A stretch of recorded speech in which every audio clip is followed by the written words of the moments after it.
السلام عليكم ورحمة الله تعالى وبركاته، إخوان أخوات، نتمنى تكونوا بخير وعلى خير وفي صحة جيدة. اليوم إن شاء الله جيت نشارك معكم واحد الفيديو ديال الحرشة. كما كتشوفوا احنا نحضروا ونقولوا المقادير. عندنا هنا هذه قبصة الملحة، واحد ساشيه ديال الفاني كما كتشوفوا معنا. عندنا الخميرة ديال العجينة، معلقة صغيرة، نص خميرة ديال الحلويات، عندنا كاس الحليب، نص كاس ديال الزيت، عندنا زلافه ونص ديال السميده الرقيقه اولا السميده ديال الحلوى. كيف ما كتشوفوا معنا هي الحرشه تبارك الله كلشي كيعرف يصايب الحرشه، غير درت فيديو قلت نشارك معكم باش ما نبقاش غابره.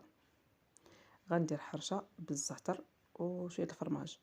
كما كتشوفوا معنا غنديروا نص كاس ديال سنيده باش تجينا محمره. صراحه زوينه، كتجي زوينه وكتصدق، جات فنه ومهويه. كلاوها تبارك الله الوليدات عجباتهم، عجبات الكبار وعجبات الصغار.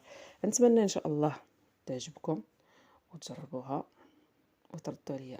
كما شفتوا معنا كنديروا كلشي النواشف كنجمعوهم. كما قلت لكم زلافه ونص خرجت لي تبارك الله كميه. كنحركوا النواشف ومن بعد كنديروا نص كاس ديال الزيت باش تبسس لينا السميده ما تلصقش ملي نخبوا عليها كاس الحليب. هادي غادي ناخذ دابا الزيت نبسو ومن بعد غنديروا كاس ديال الحليب. ماشي كنعجنوها، غير كنحركوها بصبع يدينا ونخليوها ترتاح واحد شويه، واحد 5 دقائق. من بعد نبداو نشكلو.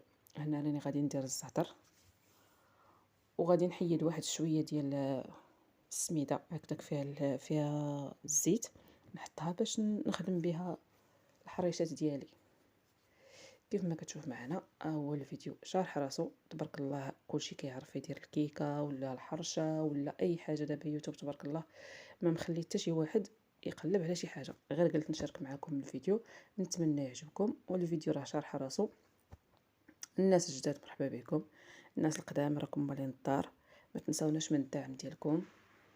اللهم يسر الجميع وتبارك الله عليكم. نخليكم مع الفيديو.